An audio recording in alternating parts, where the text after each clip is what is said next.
Ethan, who do you think you're talking to, huh? Do you have any idea? The boss right in front of me was seething with anger. It seemed like he was really ticked off that someone like me, who's often dubbed incompetent in the office, had the nerve to speak up. I caught a glimpse of my coworkers, looking somewhat exasperated, out of the corner of my eye, reacting to the boss's voice. Of course, I know, but I just can't take it anymore. You can call me incompetent or whatever, that's fine. But please, stop bad-mouthing our clients. I've been really bothered by the way the boss and everyone in the department call them losing deals. All of the people at my client companies are doing their best. Yet, he dismisses them as losers just because their companies are small. Every time, it makes me think of the faces of all those people at the client companies, feeling like they're being rejected. I'm at my breaking point, an incompetent trying to act all important. If you're going to stand up to me, then fine. You're fired. Just get out. And with that, after provoking the boss's anger, I was thrown out of the company. Now, what am I supposed to do? As I stood there, at a loss, who should appear but the beautiful CEO from one of our client companies? I've been looking everywhere for you. My name is Ethan. I'm 27 years old and have been working at this advertising company for 3 years. Because of my unremarkable appearance and my not-so-social demeanor, I don't have many people I can easily chat with at work. That's because, ever since I joined, I've been treated like excess baggage by my colleagues and superiors, so no one really tries to get close. Hey, Ethan, you've gone and made useless materials again. When will you ever do your job properly? I'm sorry. I'll redo them right away. Seriously, you're truly incompetent. The one who tossed my materials onto the desk with a heavy sigh was my boss, Daniel. Getting scolded again. How many times has it been now? At first, it was sad hearing the manager call him incompetent, but now, it's just, you know. I heard the voices of my colleagues discussing the exchange between me and Daniel, but I ignored them, taking the rejected materials back to my desk and facing my computer screen in silence. As everyone says, it's become so routine that even I don't feel anything anymore when called incompetent by the manager. Daniel, along with the rest of this department, judges everything based on whether it will bring in profits. They lump together small companies, those with low name recognition, those that are demanding or have strong personalities, into one category, calling them losers. And it's people like me, deemed too mistake-prone and useless, who get these clients assigned to them. I was labeled incompetent by Daniel right after I joined a company. It began with some materials I was asked to prepare that weren't up to par. Can't do anything right, even with a college degree. And that's how I got the nickname incompetent. Whatever Daniel, the head of this department, says spreads throughout. There hasn't been anyone willing to challenge his methods since I joined. Even newcomers get assimilated into this way of doing things within a month. So, there's no one among my colleagues who stands up for me, and everyone sees me as incompetent, just like the manager does. Where I stick to this job in such an environment, I'm not really sure myself. But, I have companies that I'm responsible for. I don't want to abandon them. I figured I'd at least see my tasks through to completion before leaving, and before I knew it, 3 years had passed. It was while I was redoing the documents Daniel had told me to fix. Daniel, Sarah from Miles Corporation is here for a meeting. Ah, that company. He sighed, looked up at the ceiling, then back at me. Ethan, you handle it. Me. Being asked to handle it, in other words. Right, that company is small and won't make much of a profit. It's a perfect losing deal for you. As I was about to reply, feeling weary of his high-handed attitude, another coworker, who had been on the phone, approached the boss with a hesitant voice.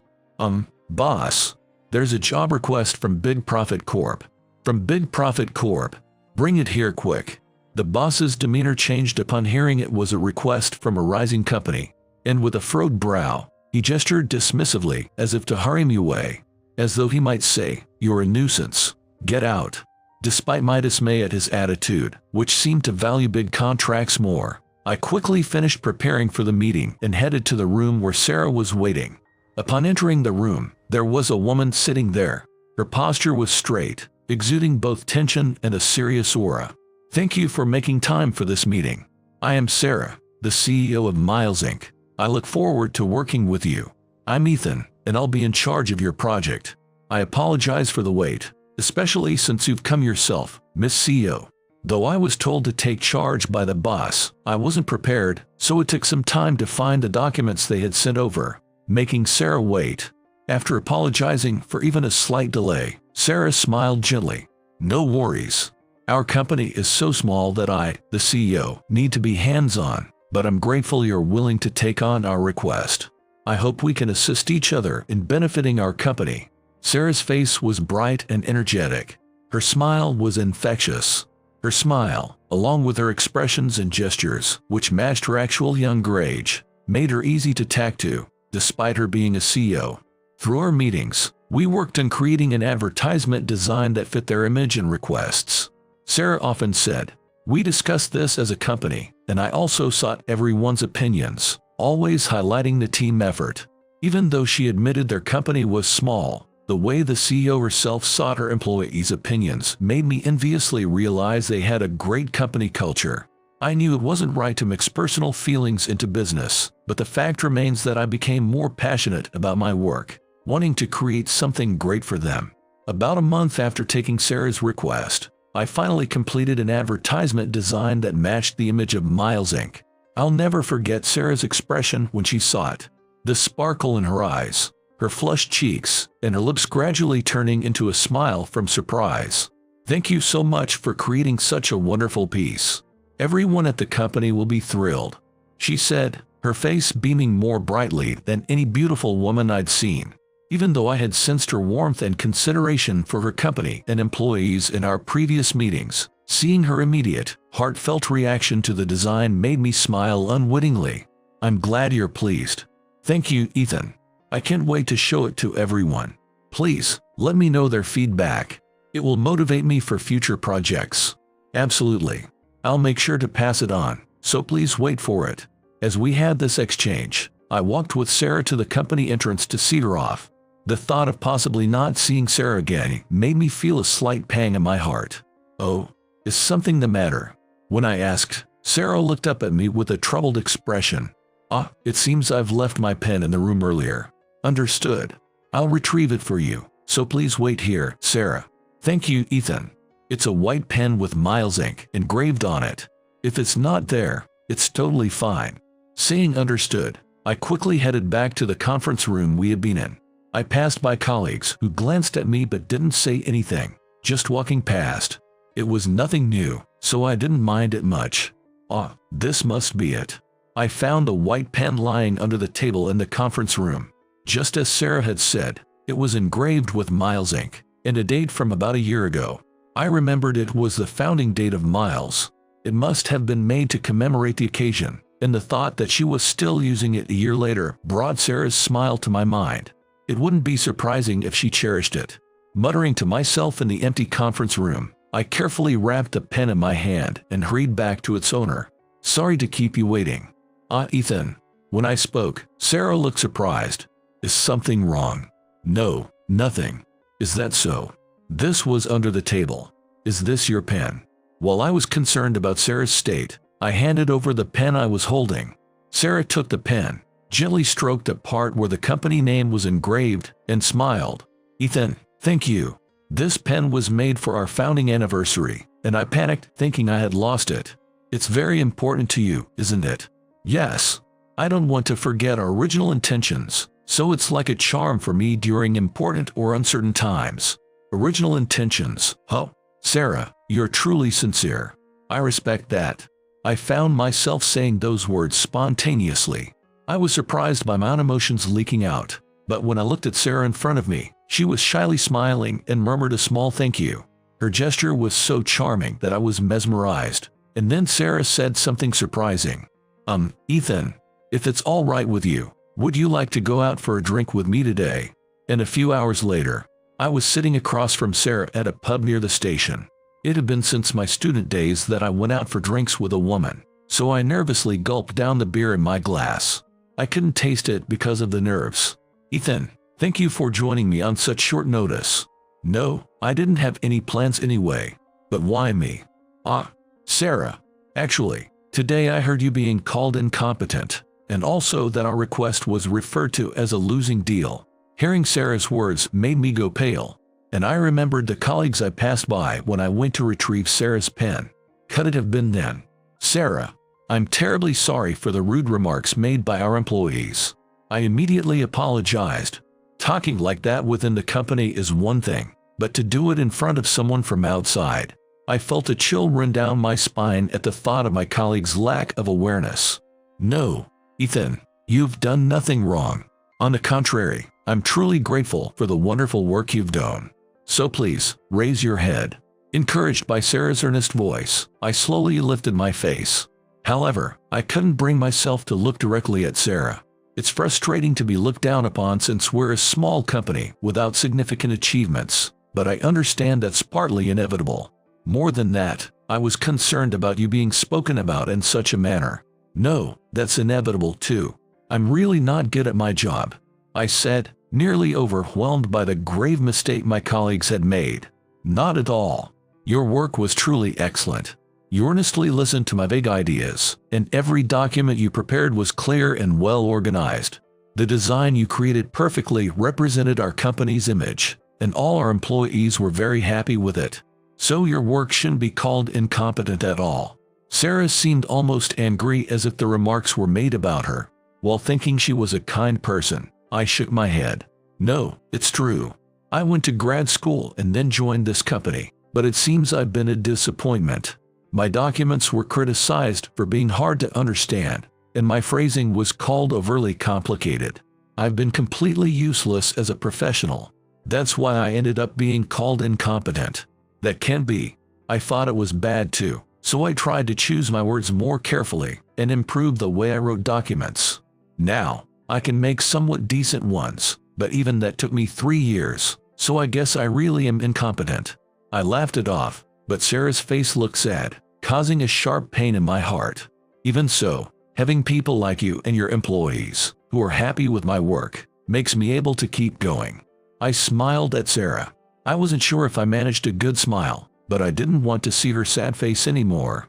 However, Sarah seemed to be pondering my words. If that's the case, then I must work hard too. Huh? Though a trace of sadness remained, Sarah's eyes seemed to be alight with determination. I'll make our company grow significantly and prove that your work was amazing. Sarah showed a smile and a fist pump. It inspired me to laugh without even realizing it. It was a genuine smile, not a facade of bravery. She really is an incredible person. Warm, kind, and strong. Can I become like her too?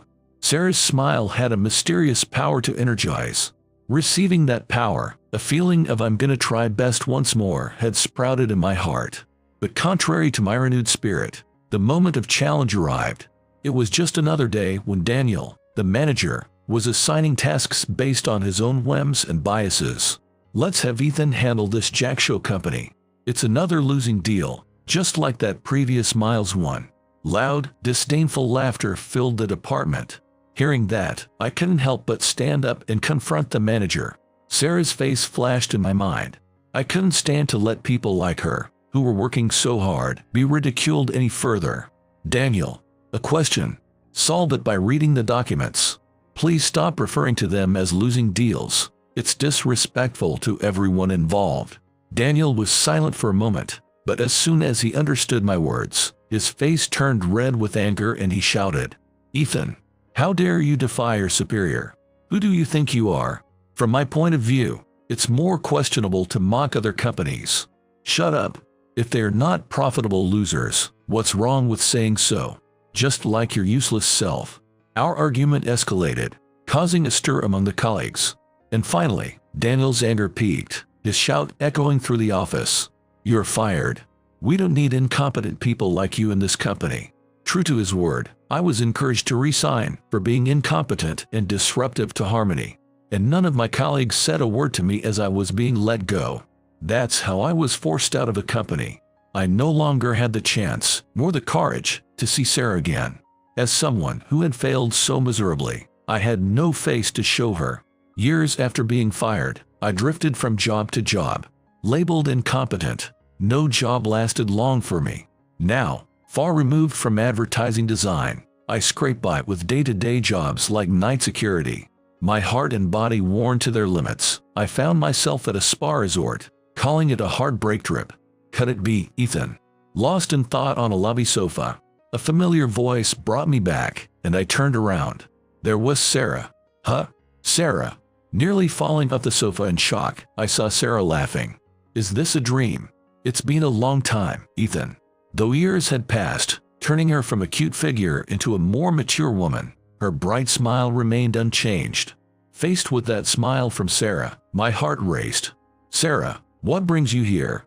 The employees told me I was working too much and sent me here on a vacation, but I never expected to meet you here. I've been looking for you. What? Thanks to your advertisement, our customers increased and our company grew, so we wanted to ask you for work again.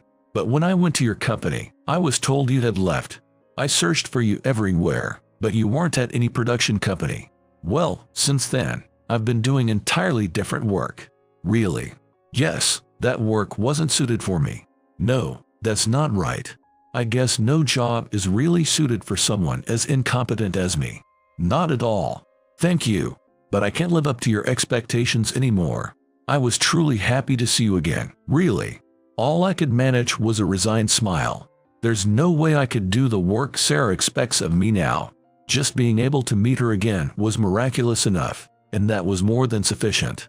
I want to ask you for your help again, Ethan. Yet, Sarah looked straight at me and said that. As I was about to shake my head, she said again, with determination in her eyes, I want to ask for your help, Ethan. Her gaze and the words directed at me were just as they had been back then. They reached straight to my heart with the same warmth and intensity. Sarah, insistent on her request, practically dragged me to her room. Surprised by her assertive side, I watched as she began to spread out a laptop and documents on the desk. Wasn't she supposed to be resting here?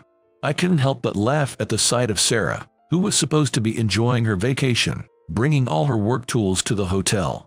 Unaware of my amusement, Sarah started to discuss the new business venture, based on feedback and suggestions compiled from her employees. I listened intently to her. Ideas for designs began popping into my head. Noticing my search for something to write with, Sarah said, "Please use this if you like," offering another laptop she had brought as a spare. While jotting down design ideas and other notes, I continued to listen to Sarah. She talked about not only the current business expansion, but also future prospects and how her company could contribute to society. Over these few years, while I hopped from job to job, she shared how she managed her company. I was engrossed in working on the computer as I listened to Sarah's stories. I'm glad. You're exactly the person I thought you were. Huh? Did you say something? I wanted to confirm again about the target demographic for the new business. So absorbed was I in the work that I missed what Sarah had said at first, but my mind was completely filled with work. Before I knew it, several hours had passed, and at some point, Sarah had fallen asleep, using her arm as a pillow on the desk. I only realized this after wrapping up the work plan, by which time it had grown completely dark outside. Noticing Sarah's soft snores, I cautiously called out to her. Sarah, you'll hurt your body if you sleep like this. She showed no signs of waking. Even when I gently shook her, she just stirred slightly before her snores resumed. She's not waking up. Muttering to myself, I closely observed Sarah's sleeping face. Her slender arms and legs peeking out from the sleeves and hem of her robe, the nape of her neck visible through slightly disheveled hair. These sights were quite stimulating for me, accustomed only to her in a business suit, making my heart race. Could any man maintain composure seeing her so vulnerable? Certainly, I was no exception, feeling inappropriate thoughts swelling within me. As I reached out to touch Sarah's cheek, she murmured, "MMM," causing me to jump. I checked quietly to see if I had woken her. It seemed she was still asleep. I was relieved, but I realized she must be uncomfortable. Seeing her look distressed, I managed to suppress my untoward thoughts and carefully prepared a bed without waking her. Then, I gently laid her in it. Thanks to years of physical labor aside from desk work, Sarah's slender body was easily lifted. The moment nearly revealed more than intended through her robe, but I averted my gaze with all my willpower and tucked her into bed. After covering her up to her chest with a blanket, I took a deep breath. All right, I managed to hold back. I can do it when I really try. Praising myself, I started tidying up the desk cluttered with documents. Then, a pen caught my eye. It was the white ballpoint pen Sarah had cherished, mentioned on the day we completed the advertising design. Looking at that pen, a bittersweet feeling spread through my heart, indescribable in words. I slowly shifted my gaze to the blanket, but Sarah showed no signs of waking. Maybe just for a little while. It's okay. I went back to Sarah's side and gazed at her sleeping face again. It was more peaceful than before. Sarah, I'm really glad we could meet again. Thanks to you, I've found courage again. This straight from the heart commitment to work, the care for the company and its employees. A warm and kind person like no one I had around me, and someone who recognized me for who I am. Just a few hours of talking had miraculously revived my worn-out heart and passion for work. All thanks to Sarah. Thank you. I can try my best again. Saying that, I gently stroked her hair. I felt its softness. The moment I touched her, Sarah stirred, but her breathing remained steady and regular.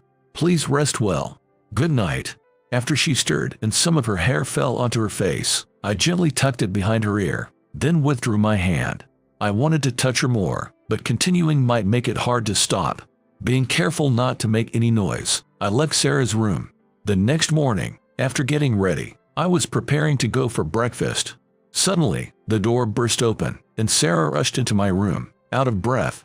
Sarah, good morning, but those documents, you made them, right? On the computer?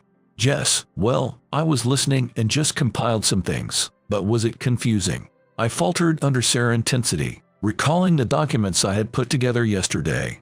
I worried my work might still be inadequate.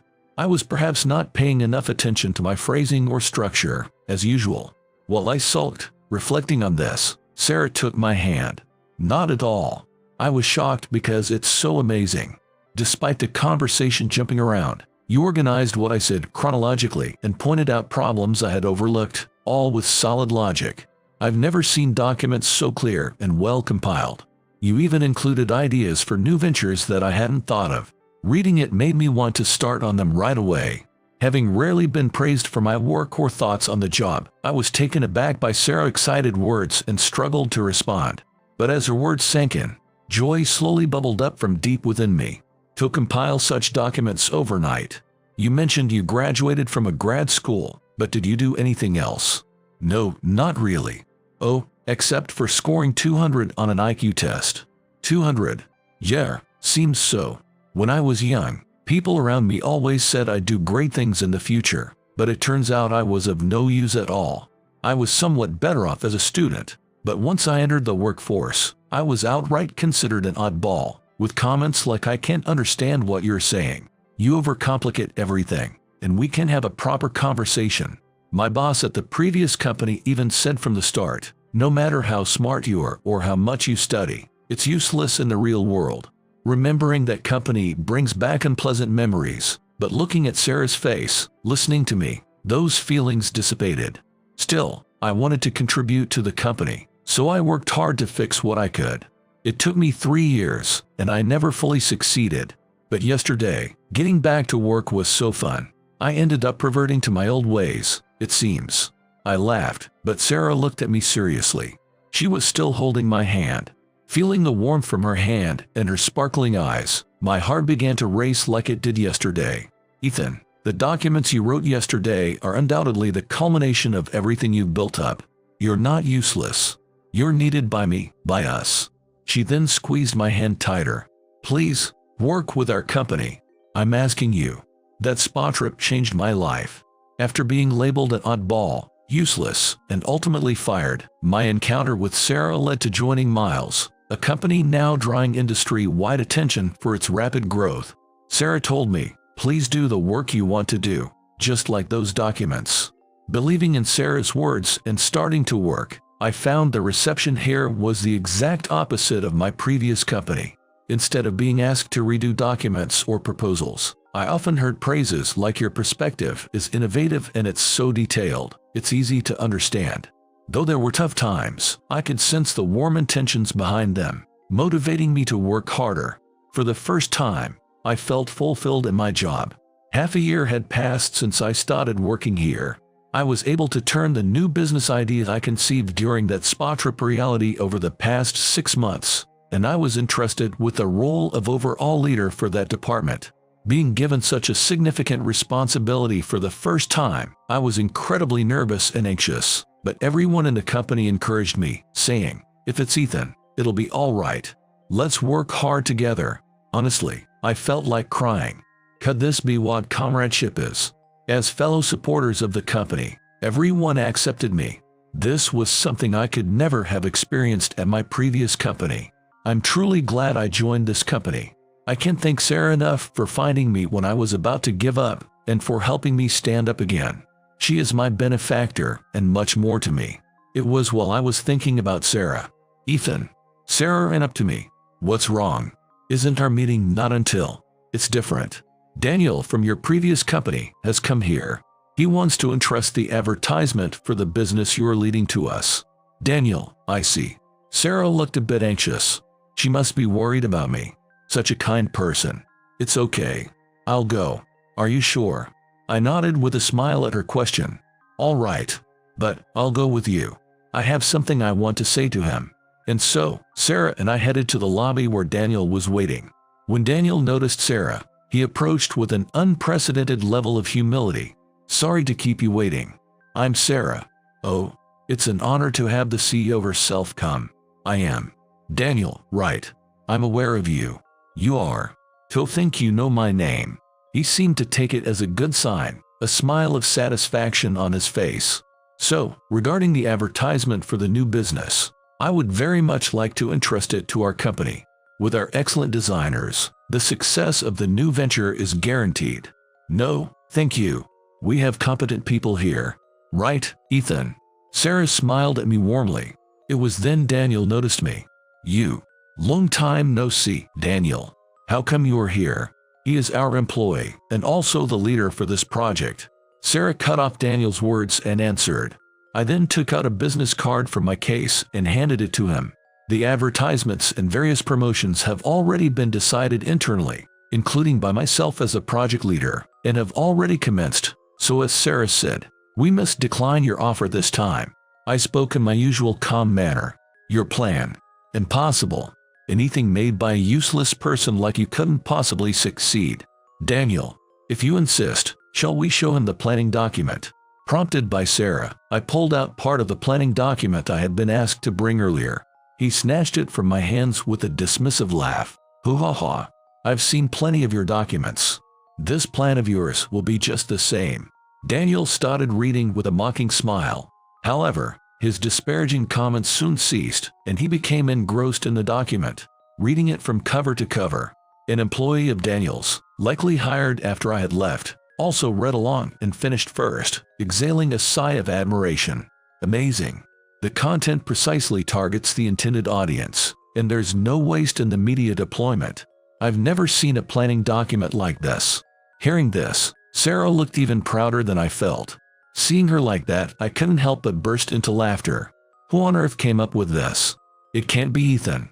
There's no way you could have conceived such a plan." "It was me. I came up with it, and we put it together with everyone in the company," I said, looking straight at Daniel, whose voice trembled with astonishment. "There's no way. After all, you were just an incompetent who graduated from a good university but couldn't do the job." "That's not true."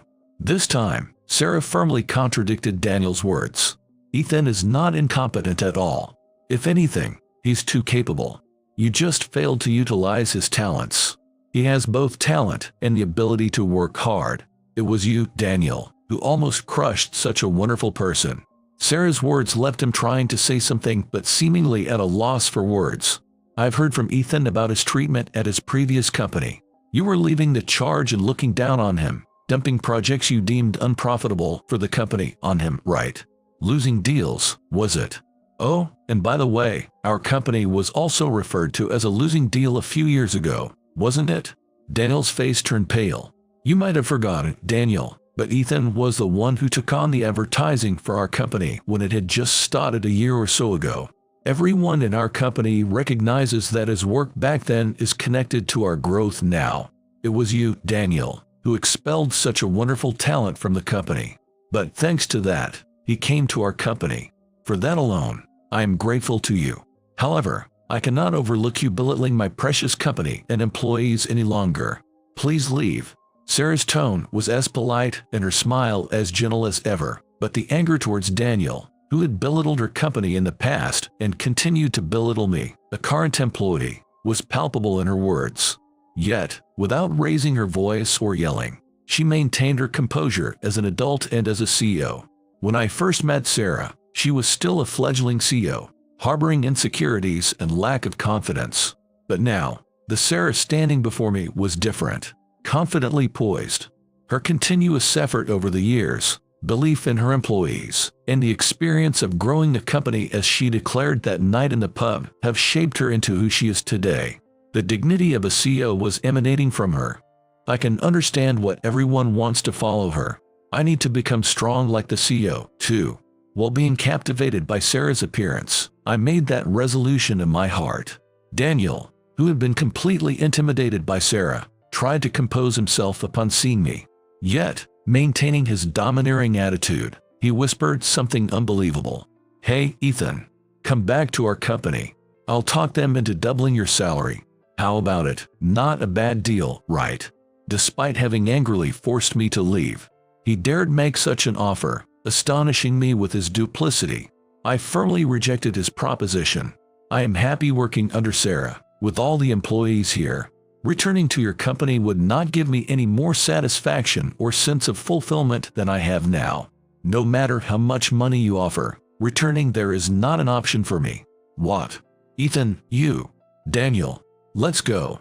Daniel, face reddened by my words, attempted to grab me, but his subordinate intervened. Eventually, security arrived, and Daniel, dragged away by his subordinate and the security guards, left the premises. Sarah was talking to the head of security during this time. After finishing, she said, "Let's go back," without looking back, and we left the scene. That night, I went out for drinks with Sarah. It had been a while since we last went drinking together, so I was a bit nervous. Years had passed, but I was still not used to drinking alone with a woman, especially when that woman was Sarah. I took a sip of the beer in front of me, but like before, I couldn't taste it. "Ethan, are you sure you don't want to go back?" Her tone was more casual, perhaps because she had drunk a little. As I listened to Sarah's words, I thought back to the events of the day. "No, I have no intention of returning to that company, but you could earn more if you negotiated." Her tone was a mix of urging me to go back and not wanting me to, leaving me with a wry smile. Then, perhaps feeling a bit sulkier, she pouted. Such a truly adorable person. I told Daniel that no amount of money would make me leave this company. The experience and sense of fulfillment I've gained here, the camaraderie with colleagues aiming for a common goal, the many people I respect, none of that can be replaced by money. I've learned the joy of being recognized. I know the comfort of being my true self. I've found someone I want to be with. So, I want to stay here forever. Please let me. With that, I looked straight at Sarah. Sarah was also looking at me. That, someone I want to be with. Yes, I'm talking about you. I like you. This was a feeling that had been in my heart for a long time. I conveyed it without deceit. Hearing my answer, Sarah chuckled softly. "You really are straightforward, Ethan. I like you too." At first, it was a feeling of respect, but on that day at the spa resort, I realized my true feelings. I've been searching for you ever since we lost touch, and I was so happy to finally meet you again. That's why I got a bit carried away that day. It's embarrassing that I ended up falling asleep from the excitement. These words reminded me of the sleeping face I saw that day, touching her hair, stroking it. I managed to keep my reason, refraining from doing anything more. To be honest, I was awake part way through. "What? Since when?" "Probably around the time you picked me up to put me in the bed." This shocking confession left me scrambling to remember my actions from that day. From that moment, does that mean she knew about me possibly seeing her thighs or her chest, and touching her hair? I'm sorry. I was a bit possessed by something, but I managed to restrain any further desires, so please forgive me. I'm truly sorry. All I could do was apologize profusely. Seeing my reaction, Sarah burst out laughing. "It's okay. I'm not mad. Rather, I thought it was gentlemanly of you to treat me so kindly, to ensure I was comfortably asleep without doing anything strange. But when you stroked my head, I kind of hoped for a bit more. Saying that, she looked up at me. With her eyes slightly feverish, she made my heart skip a beat. "I wouldn't mind if you did more," she said. Sarah. Her actions and words were overwhelmingly impactful, making my head spin even more than before. She gently grasped my flustered hand and whispered, "I like that honest side of you too." Then, I felt the soft touch of her lips on my cheek. Completely overwhelmed, I froze. Next to me, Sarah was laughing joyfully, her smile no longer that of a CEO but of a woman. After that, the new business I was responsible for also succeeded in its promotional activities, and talks of collaborations with other companies began, showing just how well things were going. Thanks to everyone's hard work, other departments were also thriving, and the company continued to grow. Amidst this business, I received a call. The caller was the executive officer from my previous company. Following the commotion caused by Daniel at our company, and the complaints officially lodged against the disdainful treatment once referred to as losing deals, an investigation was conducted. It revealed that Daniel had made false reports about my supposed negligence at work, among other things. The issue regarding the losing deals remark particularly escalated, severely damaging the company's reputation and causing stock prices to plummet. The company and Daniel were facing serious trouble. Though Daniel was to blame, the company's culture that had allowed such behavior also played a part, Sarah had said. I accepted the executive officer's apology, but politely declined the offer to return to the company. I had already found where I belonged. I had discovered many things I wanted to cherish, and I wasn't willing to let go of what I had finally found. Since then, Sarah and I have started dating with marriage in mind, and we plan to get engaged soon. When we announced it to the company, everyone celebrated without reserve. Senior employees who had been with the company since its founding even cried with joy, saying, "To see the CEO in her wedding dress is a dream come true." It was clear how much Sarah was loved and valued by everyone in the company. This is an even bigger responsibility than work. Haha, that's right. You have to make me happy. Of course, that was my intention from the start. With that, I pulled my dear person close. Let's be happy together. Yes, together. Her words and warmth gently soaked into my heart. The appearance of just one person who truly believed in and acknowledged me flipped my life and values completely. Looking back, whether I was called a genius or incompetent, I felt like I was swayed by others' evaluations, lacking a core within myself. But since meeting her and knowing she truly accepted me, it feels like I've found an unwavering core inside. That's why I can keep going forward. Because she, who taught me what's truly important, is by my side.